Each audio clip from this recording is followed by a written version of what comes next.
Hello दोस्तों, मैं समय मस्तानी। आप लोग देख रहे हैं हमारे अपने यूट्यूब चैनल गीत संगीत हिट को। तो मैं आ गया हूँ एक और नए वीडियो में, एक और नए सॉन्ग के साथ। आप लोगों को थंबनेल देखकर पता चल गया होगा कि ये सॉन्ग किस ट्रैक पर होने वाला है। तो चलिए वीडियो को स्टार्ट करते हैं। उससे पहले कि आप लोगों ने हमारे अपने चैनल गीत संगीत हिट को सब्सक्राइब नहीं किया है तो कर लीजिएगा, और अपने लिए पर्सनल सॉन्ग लिखवाने के लिए हमारे दिए गए नंबर पर कॉल कीजिएगा। तो चलिए स्टार्ट करते हैं आज का वीडियो मुखड़ा के साथ। आइल बारू लाचे चढ़ल जवानी तोहर झाड़ दिहे स। आइल बारू लाचे चढ़ल जवानी सोल झाड़ दिहे स। कि तहरा ढोढ़िए पमोहर मार दिहे स। तहरा ढोढ़िए पमोहर मार दिहे स। आइल बारू लाचे तहर जवानी सोल झाड़ दिहे स। कि तहरा ढोढ़िए पमोहर मार दिहे स। तहरा ढोढ़िए पमोहर मार दिहे स।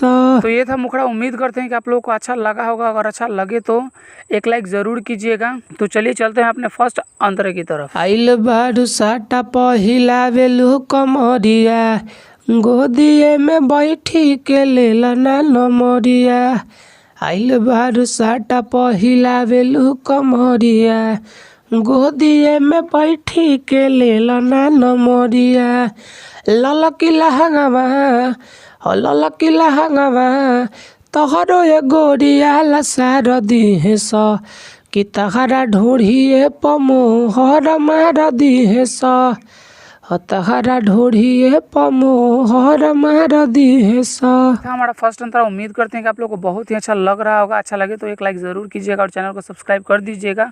और अगला सॉन्ग किस ट्रैक पर चाहिए कमेंट करके बताइएगा। तो चलिए चलते हैं अपने दूसरे अंतरे की तरफ। पहतरी कमरिया में मजा बड़ी मिलेला, आ नाचलू तो गोरी तोहर दाएं बाएं हिलेला। पहतरी कमरिया में मजा बड़ी मिलेला, नाचलू तो गोरी तोहर दाएं बाएं हिलेला। अरविंद श्याम ढोढ़िए पले जर लाइट बार दिहे स। कि तहरा ढोढ़िए पमोहर मार दिहे स। गोरा ढोढ़िए पमोहर मार दिहे स। तो ये था हमारा पूरा सॉन्ग। अगर आप लोगों को अच्छा लगा होगा तो लाइक कर दीजिएगा, और ऐसे ही ढेर सारे सॉन्ग पाने के लिए हमारी यूट्यूब चैनल गीत संगीत हिट को सब्सक्राइब जरूर कर लीजिएगा। और आप अपने लिए पर्सनल सॉन्ग लिखवाना चाहते हैं तो हमारे दिए गए नंबर पर कॉल कीजिएगा। तो चलिए मैं जाते जाते यही कहूँगा कि गाइए और हिट हो जाइए। तब तक के लिए मिलते हैं किसी दूसरे वीडियो में किसी दूसरे सॉन्ग के साथ। तब तक के लिए नमस्कार।